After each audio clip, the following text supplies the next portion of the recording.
Damos comienzo a un nuevo programa, Servidores de Dios. Quien te habla es Manuel Cornejo.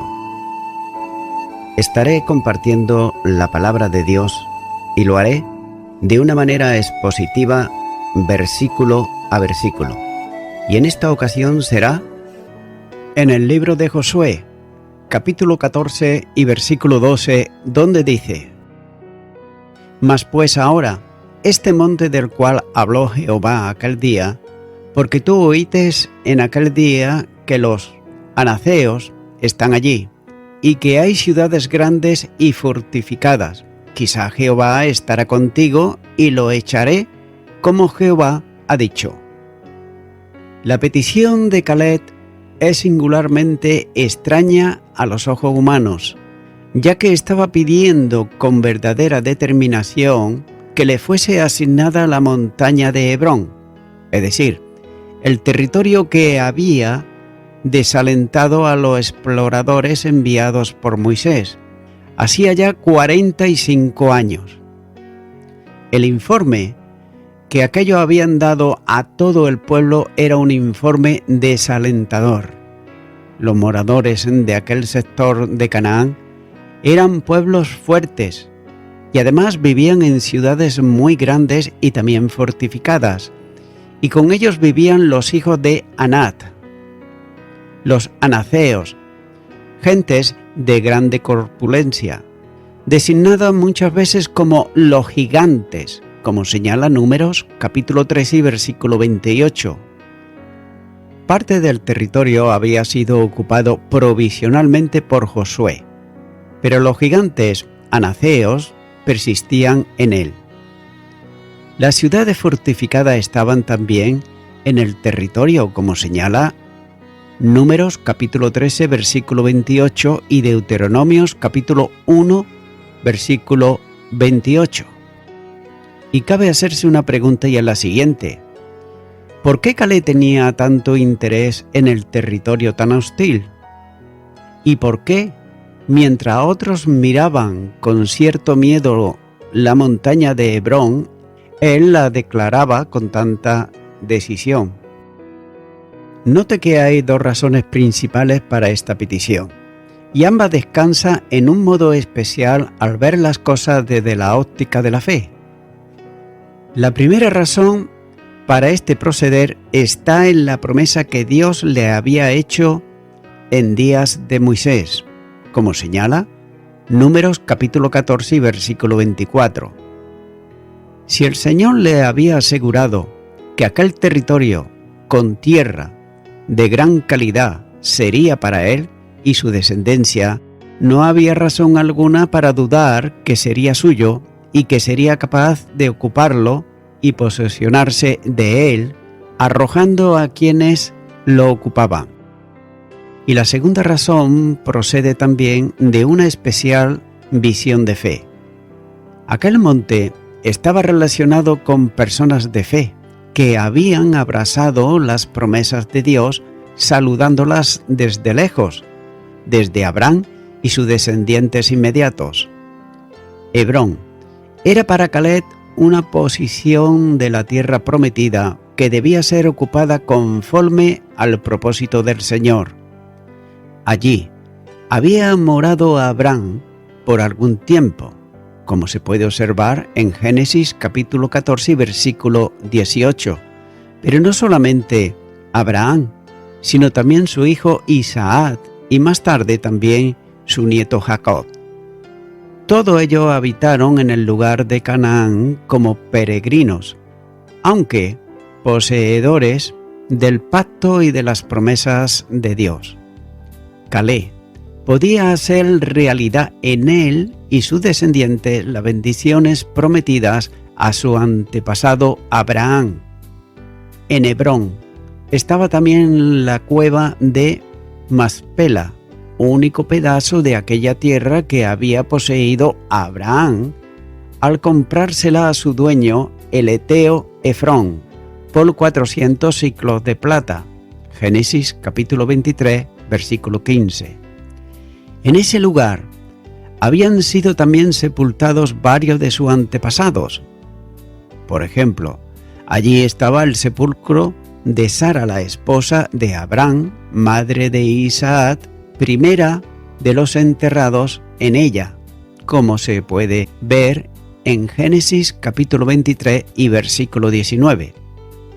Pero note que también más tarde sería enterrado en ella Abraham, por sus hijos Ismael e Isaac, Génesis capítulo 25 versículo 9. Y sería Isaac el tercero en ser enterrado en la cueva, Génesis capítulo 35 y los versículos 27 al 29. Y finalmente el cuerpo de Jacob fue depositado también en ella, subiendo desde Egipto con todo el boato que correspondía al padre del segundo hombre en importancia en el reino después del faraón, Génesis capítulo 50 y los versículos 5 al 14. Por tanto, Caleb acertaba a ver bajo la prisma de la fe lo que el hombre natural no puede ver desde su propia visión. Durante tanto año en el desierto, Caleb había abrazado aquel lugar que reclamaba ante Josué, posiblemente todo aquello relacionado con la cueva de Macpela fue lo que lo llevó a Caleb a aquella parte de Canaán, cuando tuvo que explorarla y le hizo desearla como heredad para sí más que cualquier otra cosa de aquel territorio. Cuando volvió para informar al pueblo 45 años antes, su corazón estaba lleno de una realidad superior a la temporal que podían captar los ojos naturales del hombre, y esas realidades superiores a cualquier otra impresión terrenal se tomaron durante el tiempo de su peregrinación como objeto de esperanza y también de deseo. Todo aquello alentaba la fe y hablaba a Caleb de fe y firme confianza en las promesas de Dios. Sin duda, habían muerto, y como dice la palabra de Dios, todo esto sin haber recibido lo prometido, sino mirándolo de lejos, y creyéndolo, y saludándolo, y confesando que eran extranjeros y peregrinos sobre la tierra. Hebreos capítulo 11 y versículo 13. Hebrón formaba parte de la patria del peregrino, y todos aquellos habían muerto, pero lo habían hecho conforme a la fe. Quienes vivieron por fe, note que murieron también en fe, ya que todo ellos se refiere a Abraham y sus descendientes. Las promesas de Dios no se llegaron a cumplir en sus días, pero sin embargo la realidad de su fe era tal que murieron mirándolo de lejos y creyéndolo y saludándolo. La fe hacía realidad para ellos la promesa que se cumpliría en el tiempo, porque la fe es la certeza de lo que se espera, como nos dice Hebreos capítulo 11 y versículo 1. Como si vieran a un amigo en la distancia y mientras se aproximaban, le saludaban, así tenían la realidad de las promesas venideras. La fe daba por realizado lo que Dios había prometido, aunque se demorase algo más en el tiempo de los hombres. Abraham se gozó en su tiempo con la promesa lejana de la venida del Salvador. Juan capítulo 8 y versículo 56. Aquellos dos testificaban también de su condición de peregrinos, cuando dice, confesando que eran extranjeros y peregrinos sobre la tierra. Ellos eran un pueblo con promesa y no ciudadanos de este mundo. Por tanto, se confesaron peregrinos sobre la tierra de la promesa, como así, por ejemplo, señala Génesis capítulo 17, versículo 8. Sin duda, la proyección de la fe en los antepasados de Caleb iban más allá, por cuanto esperaban la ciudad celestial, viéndola y saludándola de lejos. El hombre de fe vive con la vista puesta en el cielo, abrazando realidades espirituales que ningún otro puede ver. Y finalmente Caleb afirma su seguridad en el Señor para alcanzar el objetivo de desalojar a los ocupantes y también ocupar sus ciudades. Note que su poder consistía en el amor por el monte prometido y en la desconfianza de sus propias fuerzas. Cuando dice, quizá Jehová estará conmigo y lo echaré como Jehová ha dicho. A simple vista podría parecer que la fe de Caleb flaqueaba y que no estaba muy seguro de poder cumplir lo que se proponía. Pero note también que la expresión es más sencilla. Es como si dijera, si Yahweh conmigo, Yahweh, Él se encargará de conquistar y reducir a los pobladores de Hebrón, utilizándome a mí y a los míos. Caleb no duda, simplemente depende de Dios, porque esa es la calidad de la verdadera fe, ya que no son sus fuerzas, aunque vigoroso a los 85 años, sino las fuerzas de Dios actuando en él. Por otro lado, note que la fortaleza del creyente está en conocer la limitación de sus fuerzas para depender enteramente de las de Dios, ya que es Dios quien provee las fuerzas al cansado y multiplica las fuerzas del que no tiene ninguna. Isaías capítulo 40, versículo 29.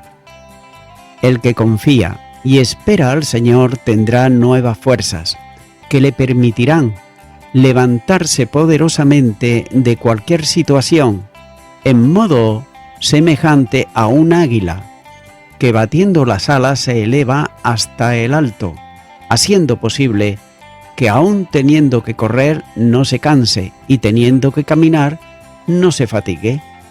Isaías capítulo 40 y versículo 31.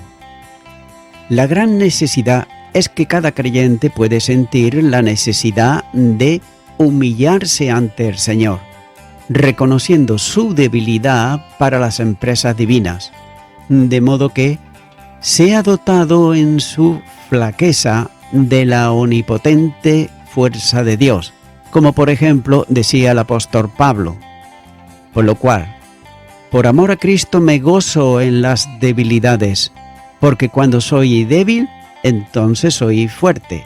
Segunda de Corintios, capítulo 12 y versículo 10. Ese es el contraste permanente de la vida de la fe y de la vida de la carne, ya que solamente desde la perspectiva de la fe se puede decir con plena certeza: todo lo puedo en Cristo que me fortalece. Filipenses capítulo 4 y versículo 13. Esta es la fuerza para el estilo de vida en la fe. El alcance de la fuerza es limitado para emprender la obra de Dios, y cuando dice todo lo puedo, equivale a para todo tengo recurso o para todo tengo fuerzas.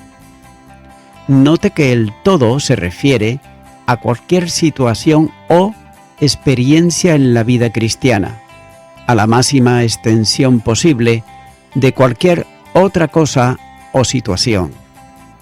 La seguridad de la fortaleza es absoluta porque es Cristo que me fortalece. Entonces, del Señor proceden todos los recursos del poder para la vida cristiana, y separados de Él no es posible nada. Juan capítulo 15 y versículo 5. La gloria de la debilidad del creyente es que permite que repose sobre él el poder de Cristo. Segunda de Corintios capítulo 12 y versículo 9. Note que la fortaleza está siempre al lado de sus hijos. Primera de Timoteo capítulo 1 y versículo 12. Y el ayudador supremo nunca se aparta de su compañía. Segunda de Timoteo capítulo 4 y versículo 17. También, El secreto de la fortaleza está en tener poca fuerza. Esa es bendición suprema para quien vive en la fe, cuando dice: gustad y ver que es bueno Jehová, dichoso el hombre que confía en él. Temed a Jehová vosotros sus santos, porque nada falta a los que le temen.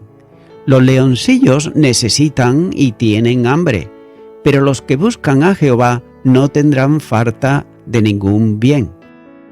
Salmo 34 y los versículos 8 al 10.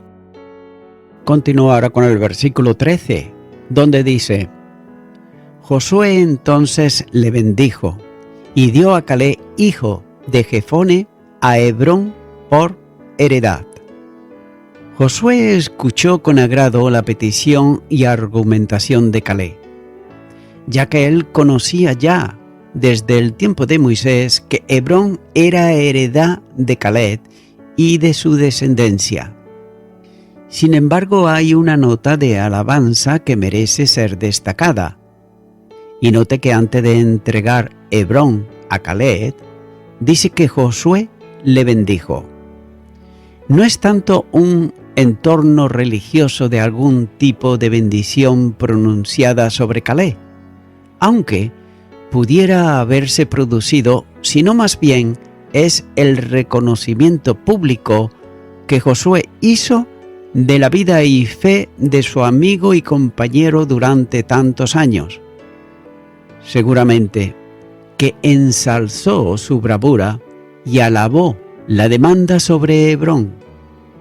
Aquel anciano era el ejemplo ante todo el pueblo de un hombre que vivió la fe, manifestándola en una constante fidelidad y también obediencia al Señor y sus promesas. Él había dedicado los años de la conquista a colaborar con sus hermanos. Había guardado silencio en recogida esperanza durante la peregrinación en el desierto, y solo después de aquel tiempo de servicio estaba demandando lo que Dios mismo le había otorgado antes. Con gusto Josué le entregó en herencia la región de Hebrón, con pleno derecho sobre las ciudades y campos fértiles de Escol. Continúo ahora con el versículo 14, donde dice: Por tanto Hebrón vino a ser heredad de Caleb, hijo de Jefone, ceneceo, hasta hoy, por cuanto había seguido cumplidamente a Jehová, Dios de Israel. La porción de la tierra que estuvo siempre en el corazón de Caleb vino a ser definitivamente suya y de sus herederos. Y otra vez se menciona el nombre y ascendencia de Caleb. Generalmente son los hijos quienes se benefician del prestigio de los padres, pero en este caso es el hijo quien engrandece el linaje de donde procede. Y el Espíritu insiste nuevamente en la razón de la obediencia de Caleb, cuando dice: había seguido cumplidamente a Jehová, Dios de Israel. La obediencia y fidelidad son honradas por Dios. Continúo con el versículo 15, el último ya de este capítulo 14, donde dice: Mas el nombre de Hebrón fue antes Kiriat Arba, porque Arba fue un hombre grande entre los anaceos, y la tierra descansó de la guerra. La ciudad de Hebrón, que había sido alcanzada por Josué en el tiempo de la conquista, sería definitivamente ocupada por Caleb. Esa ciudad se llamó por algún tiempo Kiriat Arba. El significado del nombre es dudoso. Pudiera ser tanto ciudad de los cuatro, o tal vez mejor, en consonancia con el texto, la ciudad de Arba, que había sido un hombre grande entre los anaceos, lo que junto con otros pueblos habían sido pobladores de Hebrón y sus montes. Posiblemente se tratase del mayor gigante entre todos los hijos de Anat. El nombre antiguo de Hebrón representaría un continuo recuerdo de la fortaleza de algunos de sus moradores, en concreto de los gigantes anaceos, que habían causado pavor a los exploradores que Moisés envió desde Parán. Y vemos como el capítulo se cierra con una nota alegre, cuando dice: «Y la tierra descansó de la guerra». La conquista y también ocupación de Canaán había sido llevada a cabo. Es cierto que aún quedaban largos años de asentamiento y que los hebreos debían de eliminar de todo el territorio a los restos de los pueblos que habían logrado mantenerse en él, a pesar de la intensidad de la guerra de conquista. Esta era ya una tarea que no correspondía ya a Josué y a la fuerza de Israel que habían participado con él en la ocupación de Canaán, ya que en alguna manera esta situación es ejemplo de lo que Cristo hizo por su pueblo. No debe tampoco de olvidarse que Josué es tipo del Señor. En la cruz derrotó completamente a los enemigos, despojándolos de sus poderes sobre los hombres redimidos. Colosenses capítulo 2 y versículo 15. La acción de Cristo en la cruz es bien clara, cuando dice despojó, es decir, literalmente, y despojando. Dios vence al pecado no solo como culpa, sino como poder. El pecado es un poder operante en el hombre. Romanos capítulo 6 y versículo 6. Los despojados fueron los enemigos que ocupaban la posición de victoria que le había sido arrebatada al hombre a causa de la derrota por el pecado en la tentación. Estos, que impedían ocupar el terreno de victoria, son llamados por el apóstol Pablo los principados y potestades.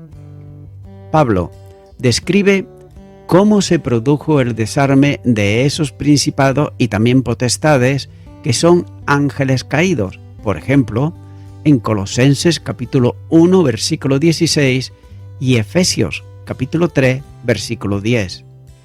Estos utilizaban la ley contraria al pecador para acusarlos delante de Dios. La ley es la acusadora impersonal y los demonios los acusadores personales. Estos enemigos se manifiestan en oposición y también resistencia a Dios al conducir al hombre mediante tentación a acciones contrarias a su voluntad, expresadas en la ley. Las demandas de la ley fueron satisfechas por Cristo Jesús, como dice Romanos capítulo 8 y los versículos 1 al 4.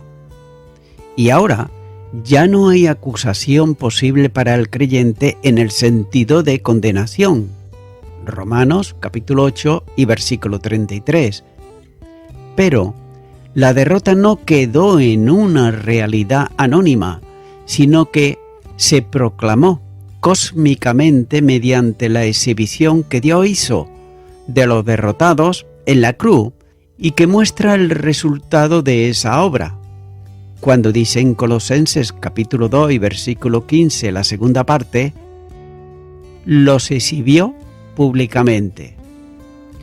Note cómo los demonios acusadores son mostrados por Dios cósmicamente como agentes sin poder. En ese sentido, el verbo exhibió tiene el significado de exponerlo a desprecio universal como un vencedor que pone a lo vencido a la vista de todos y quedan expulsados a espectáculo y burla pública. El modo de triunfo se produjo mediante la obra de la cruz, cuando dice, triunfando sobre ellos en la cruz. El triunfador, sin duda alguna, es Cristo Jesús, y el lugar del triunfo, la cruz. Triunfar tiene que ver con el desfile triunfal de un conquistador, como señala la segunda carta a los Corintios, capítulo 2 y versículo 14. Y refiriéndose en este caso no a los acompañantes del vencedor, sino a los derrotados que exhibe.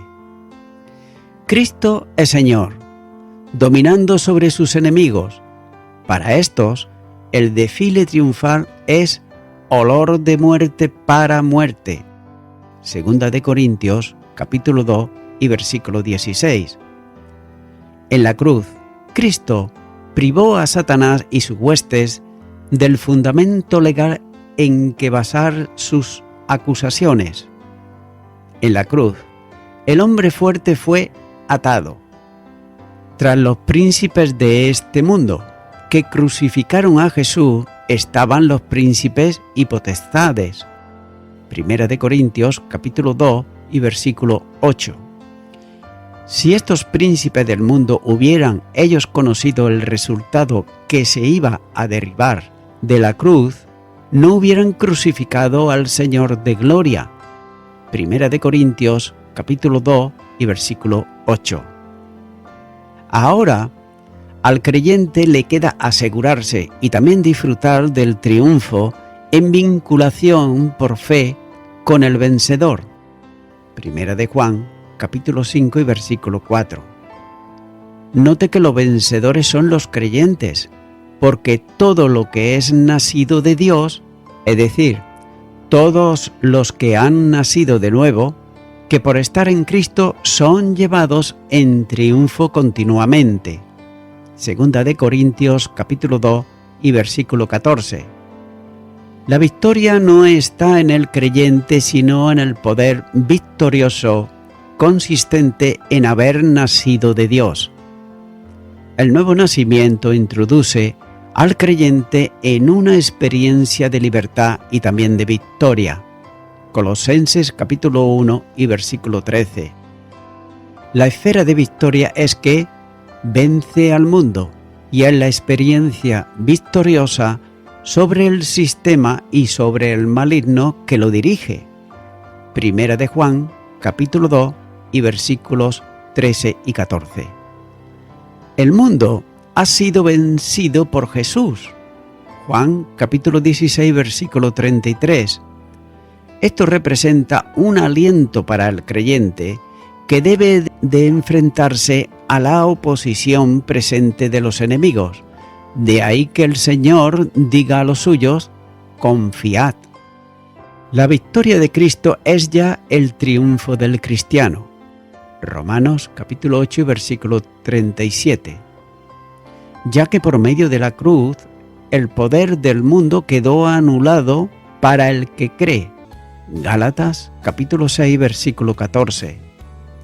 Cristo derrotó completamente tanto al diablo como también al mundo. Efesios capítulo 4 versículo 8 y Colosenses capítulo 2 versículo 15. El creyente en Cristo es, por tanto, un vencedor. El modo de la victoria se establece en la fe, cuando dice: y esta es la victoria que vence al mundo, nuestra fe. La victoria sobre el mundo, que es de Cristo, se hace realidad en el creyente por la fe. Puntual o continua, la victoria de la fe es una realidad para el creyente sobre el mundo y sus cosas. La fe es el instrumento de victoria que hace al creyente un vencedor, porque lo vincula con Cristo y su poder, descansando plenamente en Él, en una entrega sin reservas. De ahí el consejo apostólico en general, en que el apóstol Pablo exhorta a armarse del escudo de la fe. Efesios capítulo 6 y versículo 16. Pero también Pedro a resistir firme en ella. Note, Primera de Pedro capítulo 5 y versículo 8 dice: sed sobrio y velad, porque vuestro adversario el diablo, como león rugiente, anda alrededor buscando a quien devorar. Y voy concluyendo con esto. Caled irradiaba lealtad y fe sin esperar a recibir ascensos. Evidentemente, Caleb y Josué habían inspirado fe en las personas jóvenes durante los años de vagar por el desierto. Cuando se presentó nuevamente la oportunidad de entrar en Canaán, esas personas no expresaron vacilación alguna, sino fe en Dios. Amigo y amiga oyente, tal vez tú hayas fijado tu mirada en los hombres para buscar a Dios, pero ten en cuenta que tarde o temprano el hombre te fallará. Por tanto, mi consejo es que pongas tu mirada en el Señor Jesús. Y mira lo que dice la palabra de Dios en Hebreos, capítulo 12 y versículo 2. Puesto los ojos en Jesús, el autor y consumador de la fe, el cual, por el gozo puesto delante de él, sufrió la cruz, menospreciando el oprobio, y se sentó a la diestra del trono de Dios.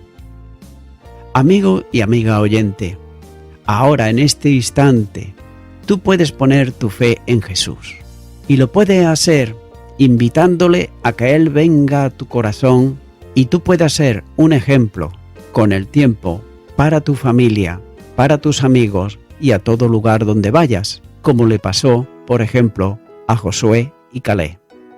Por tanto, si antes nunca le has invitado a Jesucristo a que venga a tu corazón, ora conmigo esta oración y repite, y di: Señor Jesús, en este momento vengo ante ti y pongo mi mirada y mi fe en ti.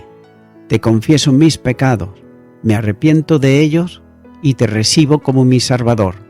En tu nombre, amén.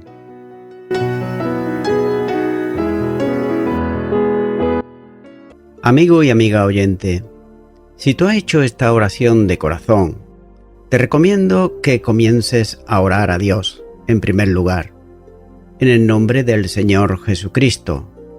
Orar a Dios no es rezar, sino que es hablar con una persona. También te recomiendo que leas la palabra de Dios y lo hagas a diario. Comienza, por ejemplo, con el Nuevo Testamento. Y también, por último, te recomiendo que para que puedas crecer espiritualmente, te congregues en una iglesia cristiano-evangélica, donde se predique, se enseñe y se practique la sana doctrina y la palabra de Dios. Congrégate ahí y con el tiempo podrás crecer espiritualmente y también servir al Señor Jesucristo. Que Dios te bendiga. Y a toda la audiencia, nuevamente ya me estoy despidiendo de todos ustedes y será hasta el próximo programa. Que Dios os bendiga a todos.